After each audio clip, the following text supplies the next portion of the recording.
I learned it happens throughout your whole first trimester. And do you know how long a trimester is, people? Do you know how long it is? It's 3 months.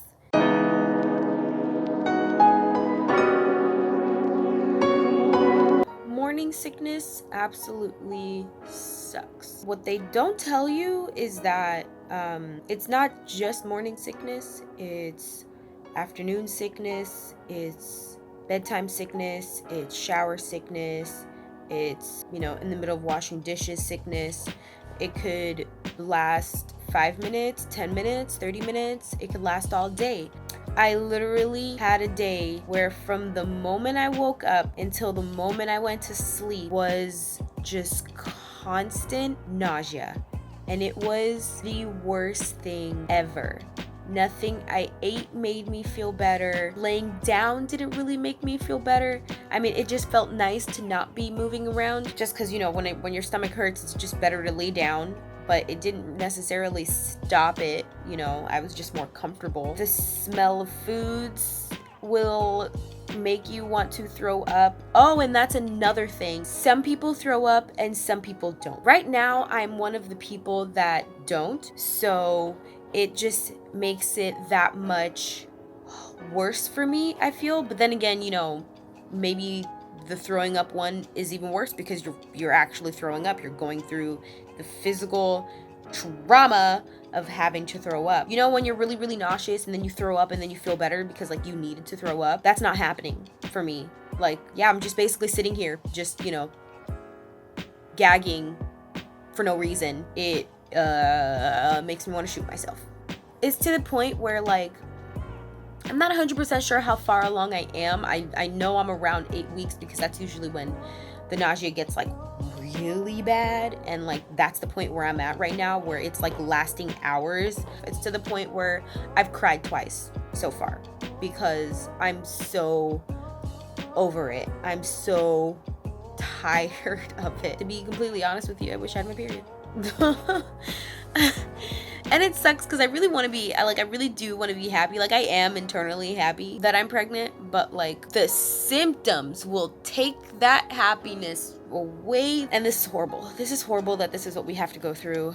It's a changing, because your hormones are changing and your body has to get ready for the baby. It's messing with everything else. Oh yeah, so basically all the symptoms that you have when you're on your period, you have when you're pregnant. It's just added. I think I finally started, I finally stopped cramping. I want to say 2 weeks ago. It happens a little bit every once in a while. Apparently cramps are still a thing, so you'll feel you're getting your period, you're about to get your period, but really you're pregnant. So how confusing is that? My boobs are, I want to say twice the size, maybe a little more. I don't even want to say twice. Nah, they're huge. They're if my regular size boobs were just fuller, that's about what they look like. They look like my period boobs, but a little bigger. They hurt a lot. It's not hurting as much anymore, but the first couple weeks it was real bad. I couldn't have anything touch me. Laying on my stomach was really uncomfortable. To be honest, it actually still is kind of uncomfortable, but it's mostly because of my stomach, which I don't know if it's a mental thing. That something's going on there, so you don't feel comfortable laying on your stomach, so then your body doesn't feel comfortable laying on your stomach. But every time I try to, because that's my favorite sleeping position, so whenever I am sleeping on my stomach, instead of fully sleeping on my stomach, I'm almost turned to the side. I move my leg up so that my stomach is sticking out to the side more than it is right under me. But yeah, no, I really wanted to start doing video diaries about this, but I kept forgetting about it. To be honest, I just haven't been in the mood. I've been feeling absolutely freaking terrible, and just to have to remember to sit down and be on my phone and record and everything has kind of just been at the bottom of my list. But yeah, I will be doing this more. So nobody really knows this. So by the time I post this, it's probably going to be like months later after I've officially told everyone that I am pregnant. Right now, not a lot of people know. Andre and I told his mom, I believe, a week or two ago. I told my aunt as well at the same time, but we even told them, not to tell anybody. We just really wanted someone to talk to, or at least for me, because this is my first pregnancy, so I'm kind of like flying in blind and just reading a bunch of blogs, and sometimes that doesn't really help.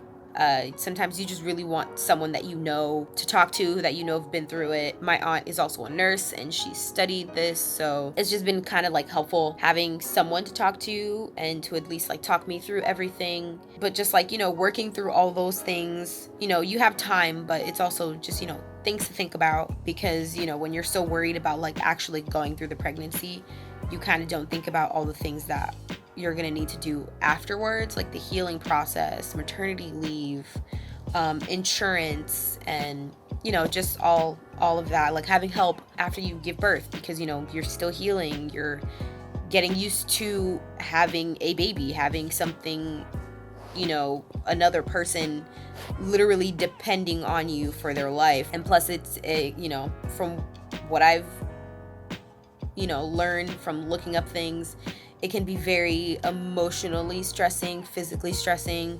Some women go through depression after having their baby, and it's always best to have help, just in case, because dangerous things can happen. It's a very like touchy time. So yeah, there's just a lot of things that I needed to be able to talk to someone about. So we ended up telling them, just for my peace of mind, and just to have like somebody, cheering in our corner for positivity and everything. And to help me get through this absolutely horrible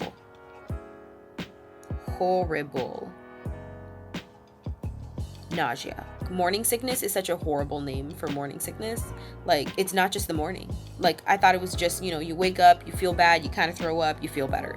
No, it literally just continues for as long as it wants.